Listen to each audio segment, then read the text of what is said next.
Hello everyone, this is Hirshi from Aditya Joshi team and in this video we are going to be covering topic number 37, 38 and 39 जिनका नाम है LCR resonance. L मतलब एक inductors होता है, C मतलब हमारा कैपेसिटर होता है, R मतलब रेजिस्टेंस होता है। ठीक है, तो ये वाले अगर ये तीनों चीज़ सर्किट में होगी और जो रेजोनेंस होती है वो देखेंगे, ट्रांसफार्मर देखेंगे और इंडक्टिव इफेक्ट देखेंगे।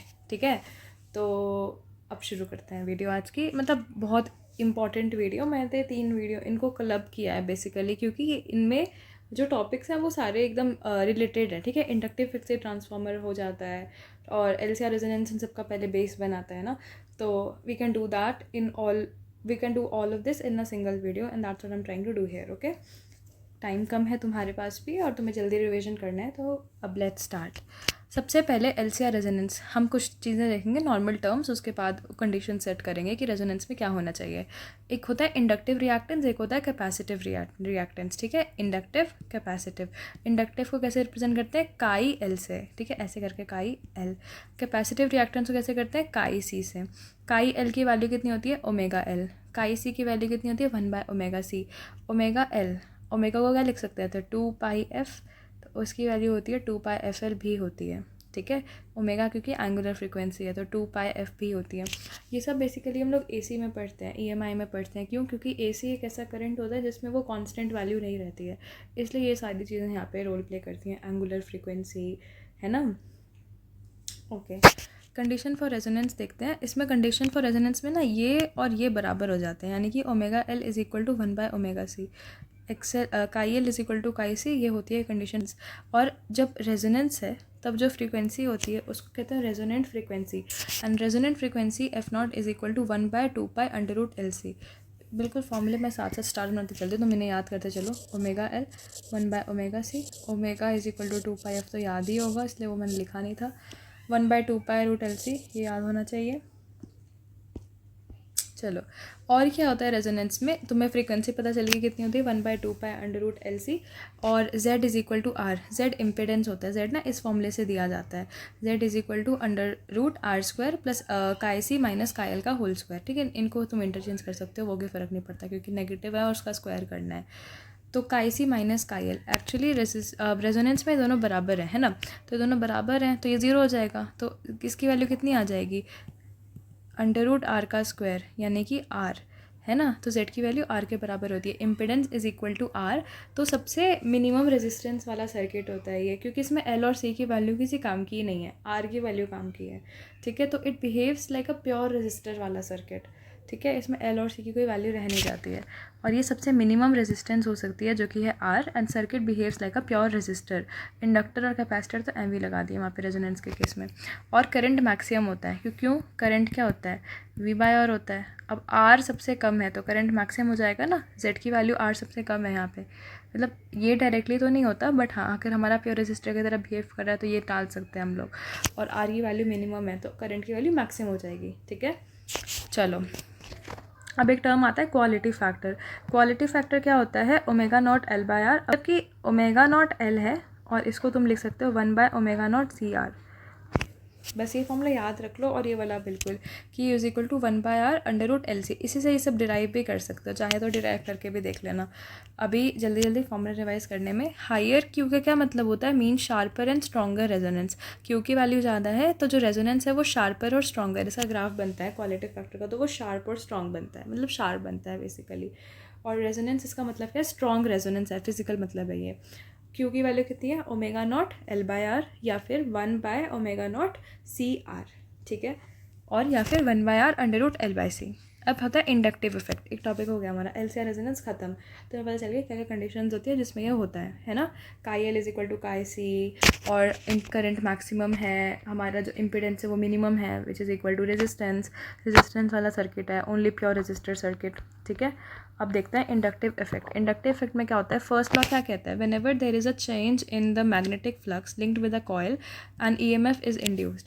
इंडक्टिव इफेक्ट का क्या मतलब है, फ्लक्स, बेसिकली फ्लक्स चेंज होता है, उसके लिए हम इसको पढ़ते हैं। ठीक है, whenever there is a change in magnetic flux, magnetic flux 5B से करते हैं। दो टाइप के फ्लक्स होते हैं, एक इलेक्ट्रिक होता है whenever there is a change in magnetic flux linked with a coil, coil का मैग्नेटिक फ्लक्स होता है which is equal to B dot A, उसके अंदर से जो कि हमारी मैग्नेटिक फील्ड पास हो रही है और जो एरिया है बेसिकली, मान लो ये कॉइल है, ये मैग्नेटिक फील्ड्स हैं बी और इसका ये एरिया है, मान लो ये ऐसे है ना मतलब परपेंडिकुलर रखी है तो ये इसका एरिया ये है, तो बी डॉट ए करते हैं तो हमें फ्लक्स मिलता है। अगर इस मैग्नेटिक फ्लक्स में चेंज होता है लिंक्ड विद अ कॉइल, एक ईएमएफ इंड्यूस होगा जो कि अपोज करता है, मतलब तुम चेंज कैसे हो रहे हो, वो ईएमएफ ऐसा होता है कि तू चेंज क्यों हुआ फ्लक्स, ऐसा नहीं हो सकता कि फ्लक्स चेंज हो, तो वो ऑपोजिट में कुछ करता है ताकि वो फ्लक्स की वैल्यू कांस्टेंट रहे, ठीक है। Whenever there is a change in magnetic flux linked with a coil and EMF is induced, ये हो गया फर्स्ट लॉ। सेकेंड लॉ क्या कहता है, E is equal to minus D phi by D t, ठीक है, क्या है minus D phi by D t. Phi की वैल्यू क्या है, बी डॉट ए बता दें तुम्हें, B A cos theta, B होता है मैग्नेटिक फील्ड स्ट्रेंथ, ए होता है एरिया, थीटा होता है इनके बीच का एंगल। अब नेगेटिव साइन का क्या मतलब है, लेंजेज लॉ, लेंस लॉ क्या बोला मैंने, जो कि फ्लक्स में चेंज हो रहा है, राइट, मैग्नेटिक फ्लक्स चेंजिंग, तो मैग्नेटिक फ्लक्स को चेंज नहीं होने देने के लिए एक ईएमएफ डेवलप होता है, उसको पढ़ने के लिए हम इंडक्टिव इफेक्ट पढ़ते हैं। इंड्यूस हुआ है ईएमएफ, पहले नहीं था, खुद से, मतलब कि देखो ये ना ऑपोजिट होता है, हम लोग वहाँ पढ़ते हैं कि करंट है, करंट की वजह से मैग्नेटिक फील्ड आ रही है, यहाँ हम पढ़ते हैं कि मैग्नेटिक फील्ड है उसकी वजह से करंट आ रहा है। सबसे पहले देखो अगर क्लोज्ड सर्किट होगा तो करंट भी आ जाएगा, लेकिन क्या चीज़ पक्का पक्का आती है, पोटेंशियल, पोटेंशियल यानी कि ईएमएफ है ना, पोटेंशियल डिफरेंस, ईएमएफ पक्का पक्का डेवलप होता है to oppose the change in the flux, magnetic flux, ठीक है। ये हमारा लेंजेस लॉ भी कहता है, nature resist the change in magnetic flux by inducing an EMF, उस ईएमएफ की वैल्यू कितनी होती है, minus D phi by D T, value तो D phi by D T होती है पर माइनस हमने क्यों लगाया, क्योंकि ऑपोजिट होती है, वो फाई को चेंज होने नहीं देना चाहती है, ठीक है। अब आता है सेल्फ इंडक्शन, दो टाइप के इंडक्शन होते हैं, self induction, mutual induction. Self induction जो कॉइल खुद से ही करवा रही है उसकी वैल्यू कितनी होती है, minus L D I by D T, और एल है हमारा self inductance measured in henry, L हमारा सेल्फ इंडक्टेंस है, ठीक है, constant self inductance which is measured in henry, minus L D I by D T, और L की value और क्या होती है, N phi by I, N is equal to number of turns phi by I, ये हो गया self inductance, self induction. या फिर म्यूचुअल इंडक्शन क्या होता है, E is equal to minus M D I by D T, तुम देखो कितना सेम फॉर्मूला है, सेल्फ में E is equal to minus L D I by D T, mutual में E is equal to minus M D I by D T, where M is the mutual inductance, यहाँ पे L क्या था, self inductance, ठीक है, minus M D I by D T, और M की value क्या होती है, इसकी तरह ही थोड़ा बहुत लिखने की कोशिश करना, ठीक है, एन की वैल्यू एन आ गई, थीटा 2 1 अपॉन में आई 1, थीटा 2 1 क्या है, म्यूचुअल इंडक्टेंस, बेसिकली म्यूचुअल में ना दो चीज़ें इन्वॉल्व होती है, coil number 1, coil number 2, coil number 1 में कुछ आया, मतलब कुछ मान लो ईएमएफ डेवलप हुआ, ईएमएफ है चलो, उसकी वजह से इस कॉइल पे कुछ डेवलप हो रहा है ना, उसको कहते हैं हम लोग म्यूचुअल इंडक्शन,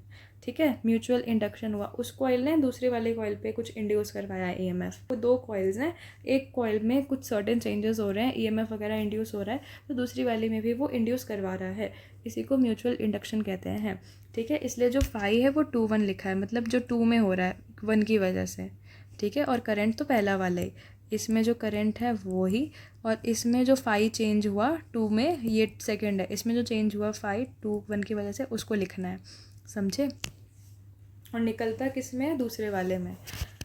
मैं इसको एक बार डायग्राम बना ही देती हूँ। मान लो ये कॉइल नंबर 1 है, कॉइल नंबर 2 है, इसमें हमें निकालना है, मान लो इसमें एक करंट डेवलप हुआ है I1, और इसमें हमें M की वैल्यू निकालनी है इस वाले में, तो इसमें M की वैल्यू कितनी होगी, इसके जितने भी नंबर ऑफ़ टर्न्स हैं वो N2 से रिप्रेजेंट करेंगे, और इसका जो फाई चेंज हुआ फाई 2 1 है ना, फाई 2 विद रिस्पेक्ट टू 1, और करंट इसका लेंगे क्योंकि इसके करंट की वजह से इसमें चेंजेस आ रहे हैं, ठीक है। चलो फाई 2 1 क्या है, flux linked with the second coil due to current in the first, पहले में करंट आता है उसकी वजह दूसरे में फ्लक्स चेंज होता है। चलो ठीक है, अब एनर्जी स्टोर्ड इन इंडक्टर, एक एनर्जी का फॉर्मूला ये बिल्कुल याद रख लो, U is equal to half L I square, तुम इससे और भी टर्म्स में निकाल सकते हो, सी वगैरह की टर्म्स में भी, बट ये वाला फॉर्मूला बिल्कुल डायरेक्ट से पूछा गया है PY की उसमें, तो उसको बिल्कुल याद रखना है, U is equal to half L I square, potential energy store होती है ये इंडक्टर की, ठीक है। ओके चलो, हमारा इंडक्टिव इफेक्ट का भी टॉपिक ख़त्म हो गया, हमने सेल्फ इंडक्टेंस पढ़ा, म्यूचुअल इंडक्टेंस पढ़ा, उसके दो फॉर्मूले देखे, और भी फॉर्मूले होते हैं जैसे कि कॉइल्स का, सोलेनॉइड का, वो तुम्हें क्वेश्चन में करा दूंगी। और अब हम पढ़ेंगे ट्रांसफार्मर, ठीक है। ट्रांसफार्मर बेसिकली एक डिवाइस होता है, सुना होगा ट्रांसफार्मर, है ना। ट्रांसफार्मर की वजह से हमारे घर में जो बिजलियाँ आती हैं वो ट्रांसफार्मर ही होता है, जो कि उसके वोल्टेज वगैरह सेट वाइट करके भेजते हैं, ठीक है। होता क्या है, ट्रांसफार्मर एक डिवाइस है which is use to step up और step down AC voltages. DC current नहीं होता जो हम पढ़ते हैं ना, जो हम करंट इलेक्ट्रिसिटी में करंट पढ़ते हैं वो DC करंट है। घरों में जो आता है प्रैक्टिकल पर्पसेस में जो यूज़ होता है दैट इज़ AC करंट, उसके लिए हम ट्रांसफार्मर यूज़ करते हैं, ठीक है। और उस केस में जब हमें स्टेप अप या स्टेप डाउन करना है वोल्टेज को, transformer device which is use to step up और step down AC voltages. Generally it contains 2 coils wound on a laminated soft iron core, ठीक है। एक सॉफ्ट आयरन का कोर होता है, इसमें 2 कॉइल्स होते हैं, एक प्राइमरी एक सेकेंडरी, एक होता है। अब ट्रांसफार्मर रेशियो की बात कर लेते हैं, बहुत इंपॉर्टेंट है, बहुत ज़्यादा इंपॉर्टेंट, याद ही रखना है तुम्हें ये, ठीक है। ट्रांसफार्मर रेशियो कितना होता है, VS/VP and that is equal to NS/NP। VS, अब देखो मैंने बोला ना 2 कॉइल है wound around in a laminated soft iron core, उन दो कॉइल्स में क्या क्या है, प्राइमरी कॉइल है, सेकेंडरी कॉइल है। अब VS/VP is equal to NS/NP, ये हमारा ट्रांसफार्मर रेशियो है। VS क्या रिप्रेजेंट करता है, voltage across the secondary coil, ये है voltage across the primary coil. NS है number of turns in the secondary coil, NP है number of turns in the primary coil, ठीक है। बेसिकली N की रिप्रेजेंट कर रहा है V का नंबर ऑफ टर्न्स, V का रिप्रेजेंट कर रहा है voltage, VP voltage in primary coil, VS voltage in secondary coil, ठीक है। T transformer ratio. चलो, अगर T की वैल्यू 1 से बड़ी आती है, अगर इस चीज़ की वैल्यू 1 से बड़ी है, यानी कि VS बड़ा है VP से, VS बड़ा है मतलब जो सेकेंडरी कॉइल का वोल्टेज है वो प्राइमरी से बड़ा है। देखो हमेशा हर इतनी बात तो तुम्हें पता ही है कि प्राइमरी पहली वाली चीज़ होती है, सेकेंडरी दूसरी वाली चीज़ होती है। तो सेकेंडरी का वोल्टेज प्राइमरी से बड़ा होने का क्या मतलब है, कि बाद में उसने वोल्टेज बढ़ाया है ना ट्रांसफार्मर ने, तो it is a step up transformer, ठीक है। It is a step up transformer.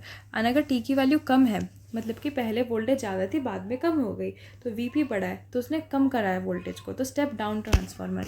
समझ रहे होगे आई गेस तुम लोग, है ना। कि मतलब देखो जो 2 कॉइल्स हैं, प्राइमरी कॉइल सेकेंडरी कॉइल, उनमें जो वोल्टेज है VP और VS, अगर ट्रांसफार्मर रेशियो है ना, ट्रांसफार्मर रेशियो है बड़ा है तो VS की वैल्यू बड़ी है, और अगर VS की वैल्यू बड़ी है तो क्या मतलब है, दूसरी कॉइल में वोल्टेज ज़्यादा है, मतलब पहली वाली से बढ़ के गया है वोल्टेज उस पर, this is a step up transformer, voltage बढ़ा दी उसने, ठीक है, स्टेप अप ट्रांसफार्मर। चलो, if IP and IS are the currents in the primary and secondary coils, अगर जो हमारा प्राइमरी IP है प्राइमरी कॉइल में और IS है सेकेंडरी कॉइल में करंट है, तो क्या होता है, VP/IP is equal to VS/IS, assuming no power loss. हमारे पास ना एक आइडियल ट्रांसफार्मर का केस आता है और उसमें तुम्हें बस ये फॉर्मूला याद रखना है, एक ये चीज़ या फॉर्मूला याद रखना ट्रांसफार्मर रेशियो वाला, और एक ये फॉर्मूला, और इसमें हम एज्यूम करके चलते हैं कि हमारा ट्रांसफार्मर आइडियल है, ठीक है, कोई पावर लॉस नहीं होता है। आइडियल होने का ना क्या मतलब होता है, पंप होते हैं आइडियल, तुमने वर्क पावर एनर्जी में पढ़ा है, पंप होते हैं आइडियल, ट्रांसफार्मर आइडियल है। क्या होता है आइडियल होने का मतलब, कि पावर लॉस नहीं हो रहा है, जितना पावर अंदर आ रहा है ना, power input is equal to power output, this is basically what is ideal, ठीक है।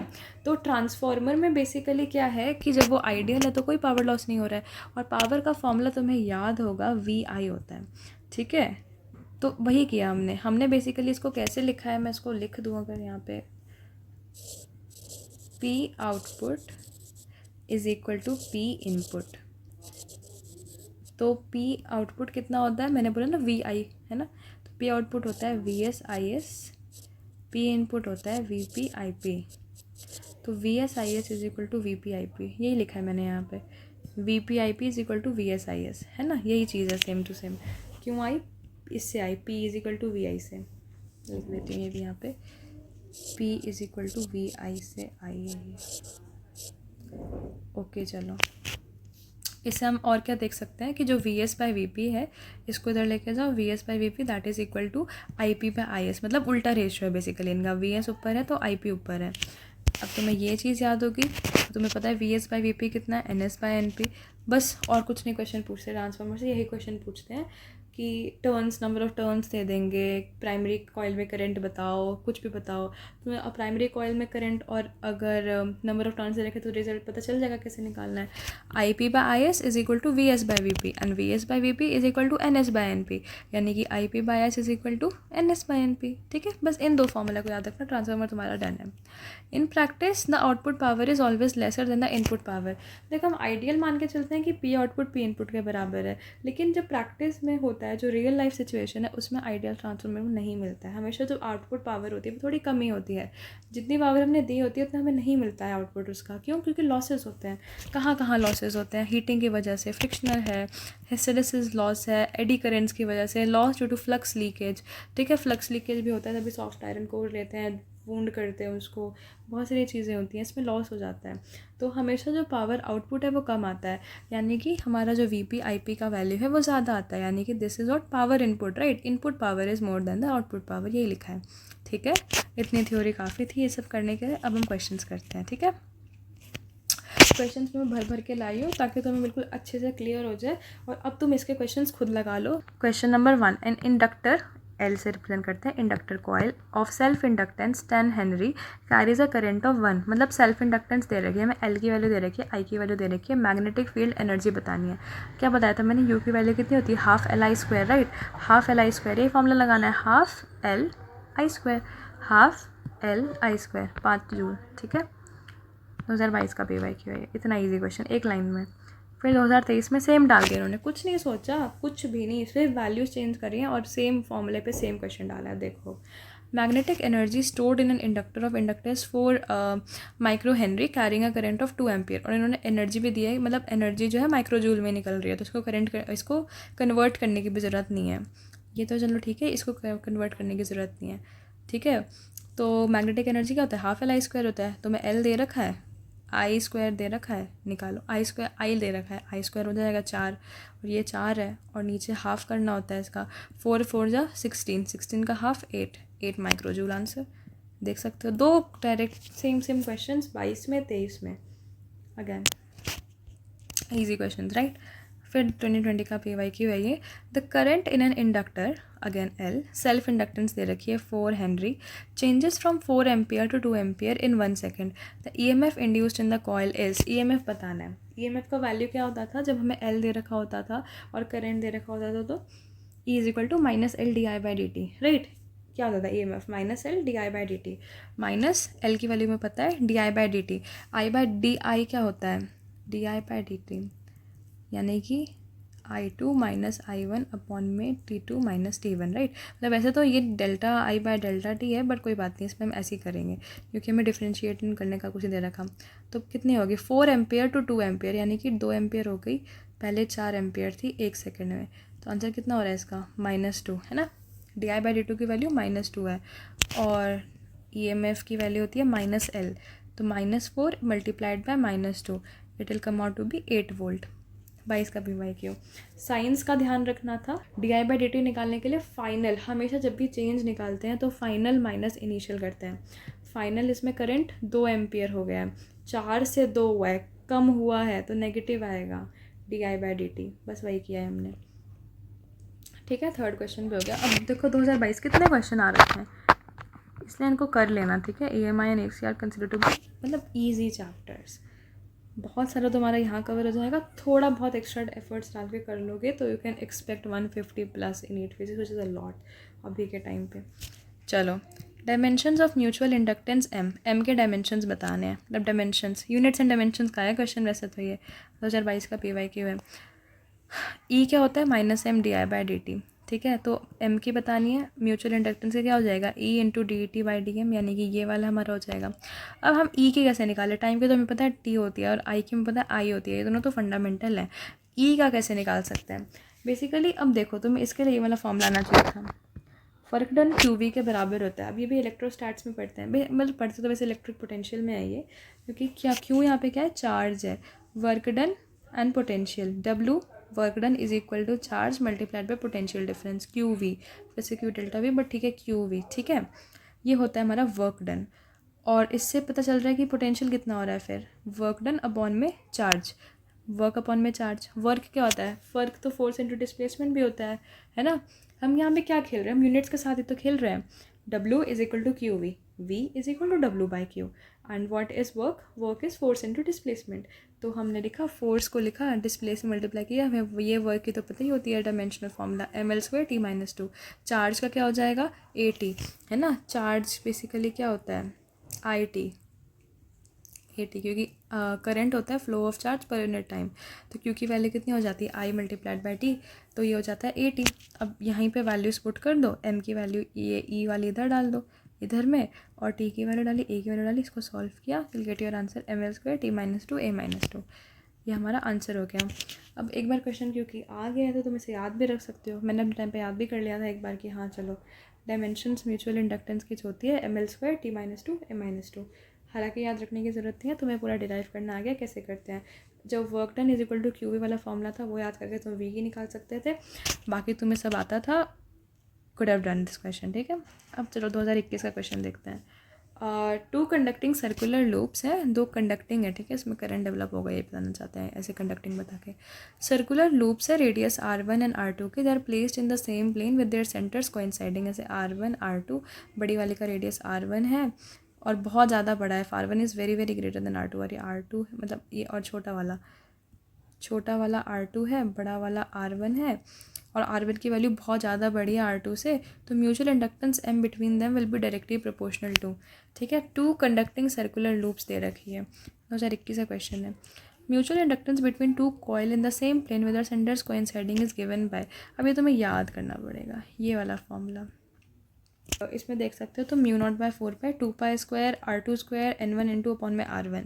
तो ये प्रोपोर्शनल किसके है, R2² के, नीचे में R1 है, ठीक है। तो बेसिकली इसमें तुम्हें बस ये फॉर्मूला आना चाहिए था, इसके बाद तुम्हें ये मतलब इसको याद ही करो। चलो कंडक्टिंग सर्कुलर लूप्स में m की वैल्यू कितनी होती है, μ0/4 ऊपर में 2π² R2 का स्क्वायर अपॉन में R1, ऊपर में n1 n2 हेनरी। इसको याद रखना है, ठीक है।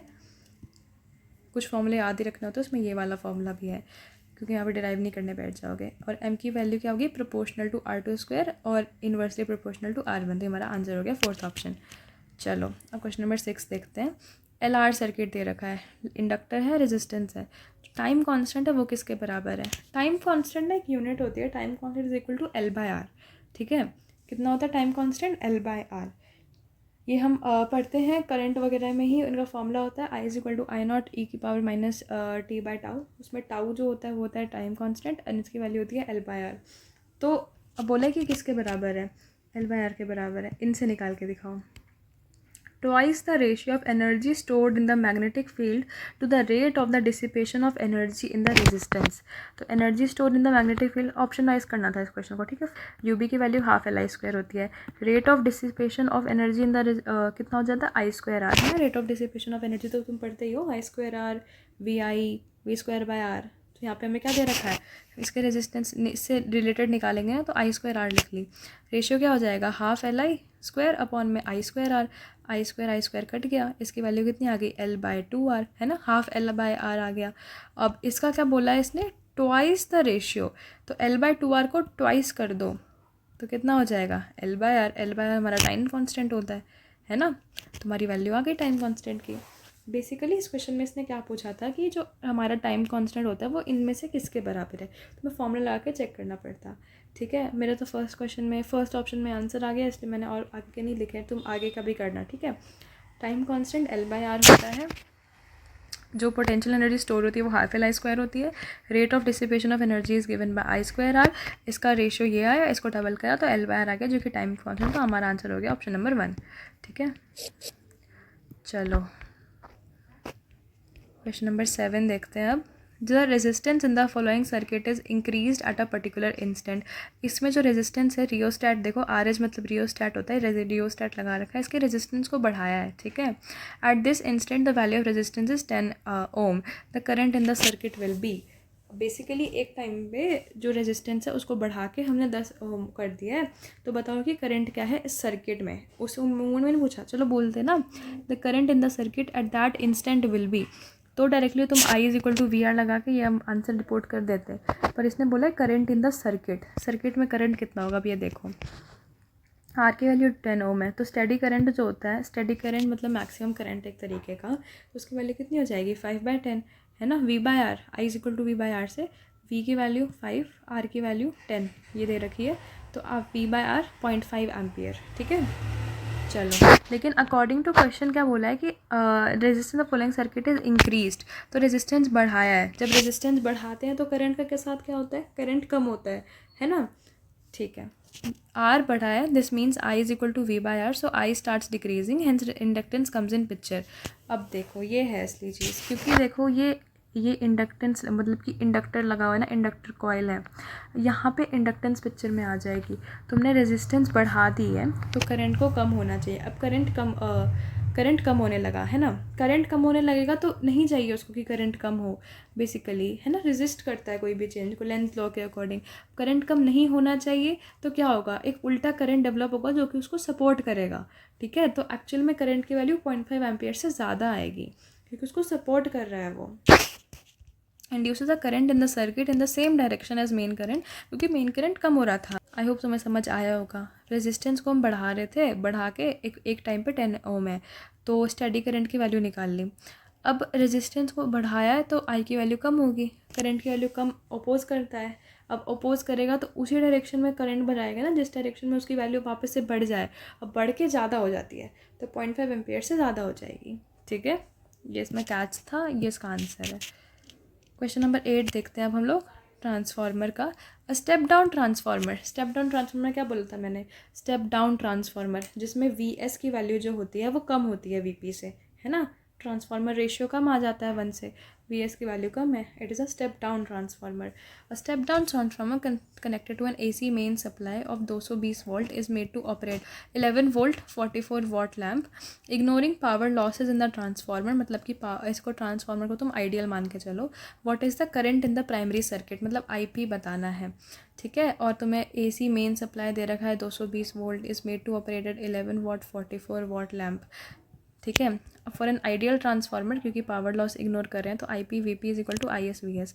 पावर सेकेंडरी सर्किट में कैसे दिया जाता है, VS IS से देते हैं, है ना, and that VS IS is equal to 44 watt. ठीक है, गिवन, क्योंकि कोई पावर लॉस नहीं है, as there is no power loss, तो इसकी वैल्यू ये हमारा वो चल रहा है, हमें क्या निकालना है, what is the current in the primary circuit, यानी IP की वैल्यू निकालनी है। IP की वैल्यू क्या हो जाएगी, IS VS अपॉन में VP। ठीक है, IS VS की वैल्यू कितनी है 44 वॉट, और VP की वैल्यू कितनी दे रखी है 220 वोल्ट। 44 अपॉन में 220 volt, solve this, you will get your answer as 0.2 ampere. 2021 का PYQ है। आई होप तुम्हें समझ आया होगा कैसा क्वेश्चन है ये, क्या पूछा था इसमें। इन्होंने बेसिकली हमें सेकेंडरी का ना तो पावर दे दिया था कि is made to operated 44 watt lamp, तो 44 वॉट हमें दे रखी है, हमें VP बता रखा है, AC मेन सप्लाई दे रखी है 220 वोल्ट की, VP बता रखी है। ठीक है, तो हमने उससे निकाल ली IP हमारी इस फॉर्मूले से, क्योंकि हमारा ट्रांसफार्मर अभी आइडियल है। ठीक है, चलो क्वेश्चन नंबर 9 देखते हैं। मैंने कहा था मैंने ज़्यादा क्वेश्चन लाएंगे ताकि तुम्हारा मतलब कॉन्सेप्ट और टॉपिक बिल्कुल क्लियर हो जाए। थोड़ा बहुत तो हो जाएगा और थोड़ा बहुत तुम्हें खुद से करना पड़ेगा क्वेश्चंस के प्रैक्टिस करके। ठीक है, जो इतने फॉर्मूले हैं यहाँ पे वो तो याद ही कर लो और खुद से एडिशनल क्वेश्चंस लगा लेना अभी तुम लोग। चलो, a 12 volt 60 watt lamp is connected to the secondary, ये प्राइमरी का दे रखा है, secondary of a step down transformer whose primary is connected to AC main supply of 220 volt. Assuming the transfer to be ideal, primary winding में again IP पूछा है इन्होंने फिर से 2023 में भी। 22-23 वालों ने मतलब एकदम सेम ही पेपर बनाने की कोशिश करी है। चलो 21 का था, एक साल छोड़ के, चलो ठीक है। आइडियल ट्रांसफर मिले, P input is equal to P output, VP IP is equal to VS IS, VP 220 volt, है ना, primary is connected to AC mains of 220 volt. हमें IP की वैल्यू निकालनी है। VS IS की वैल्यू में 60 वॉट दे रखी है ना, लैम्प सेकेंडरी में कनेक्टेड है, पावर कितना है। जब भी बोले ना कि स्टेप डाउन ट्रांसफार्मर इस पावर पे काम कर रहा है, सेकेंडरी से कनेक्ट होता है वो पावर का, जैसे यहाँ पे भी सही बोला था, is made to operate at 44 watt lamp. ठीक है, जो सेकेंडरी वाला है वो 44 वॉट पे काम कर रहा है, तो वो हमारे सेकेंडरी वाले से रिलेटेड है, तो वो VS IS है और वो P होता है हमारा। ठीक है, तो हमें P पता चल गया 60, हमें ये पता है IP की वैल्यू कितनी हो जाएगी 60 अपॉन में 220, इसको सॉल्व करना हमारा आंसर आ जाएगा। अब ये क्वेश्चन देखते हैं, बहुत इजी। ठीक है, 2024 का क्वेश्चन है, सबसे लेटेस्ट क्वेश्चन, सबसे इजी आया ट्रांसफार्मर से। इन एन आइडियल ट्रांसफार्मर जो टर्न्स रेशियो है वो NP/NS का 1/2 दे रखा है, तो VS/VP का बताना है। तुम्हें याद होगा ट्रांसफार्मर रेशियो होता था, ट्रांसफार्मर रेशियो में क्या होता था, VS/VP is equal to NS/NP। तो मैं VS/VP निकाला है, वो होगा NS/NP के बराबर, यानी कि इसका उल्टा रेशियो हो जाएगा, यानी कि 2:1 हो जाएगा, है ना। In the case of N ideal transformer ये होता है, तो VS/VP की वैल्यू कितनी हो जाएगी 2:1। ठीक है, और ये 2024 का लेटेस्ट PYQ है। आई होप तुम्हें समझ आया होगा क्या क्या किया। ये सारे क्वेश्चन एक बार फिर से गो थ्रू करते हैं। ठीक है, तो आइडियल ट्रांसफार्मर में V S by V P equal to N S by N P, ये तुम्हें याद होना चाहिए। अब हाँ, P output is equal to P input, V B I P is equal to V S I S, इससे हो जाएगा। यहाँ पे भी सेम चीज़ थी। ये थोड़ा बहुत अच्छा क्वेश्चन था, थोड़ा बहुत अच्छा, ये अच्छा क्वेश्चन था। इसमें हमें ये लगता आंसर, ठीक है, 0.5 एम्पियर है, पर हमें कंसीडर करना है कि यहाँ पे एक इंडक्टर भी लगा हुआ है। इंडक्टर लगा हुआ है तो वो अपोज करेगा, कोई चेंज होगा जो करंट में उसको, और अगर करंट में चेंज को अपोज करना है तो उसी डायरेक्शन में, और अगर करंट कम हो रहा है, मतलब मान लो कि करंट बढ़ रहा होता तो वो ऑपोजिट करंट लगाता, तो आंसर एक्चुअली में ये हो जाता। लेकिन करंट जो है वो कम हो रहा है, कम को करने के लिए हमें बढ़ाना पड़ता है, इसलिए करंट की वैल्यू बढ़ के आएगी, ठीक है। ये वाला क्वेश्चन भी अच्छा था। टाइम कांस्टेंट की वैल्यू तुम्हें पता नहीं चाहिए, बाकी तो चलो ये पता ही है, तो इसे निकाल लेते हैं। ये बहुत इंपॉर्टेंट है, ये फॉर्मूला तुम्हें याद करना पड़ेगा। म्यू नॉट बाय 4 पाई 2 pi square R2 square N1 N2 upon में R1, और ये तो बिल्कुल याद करिए जाना, क्योंकि PYQ है किसका। ये हमने उसमें निकाला था dimensional formula, ML square T-2 A-2, inductance, mutual inductance का। करंट ये वाला -LdI/dt से निकाला, और ये दोनों क्वेश्चन तो हाफ एल आई स्क्वायर से सॉल्व हुए थे, बहुत फेवरेट है हमारे एग्जामिनर्स का ये। चलो, तुमने बाकी सारा कर लिया है, आई होप तुम्हें सब समझ आया होगा। कोई डाउट हो तो तुम कमेंट सेक्शन में डाल सकते हो। Thank you.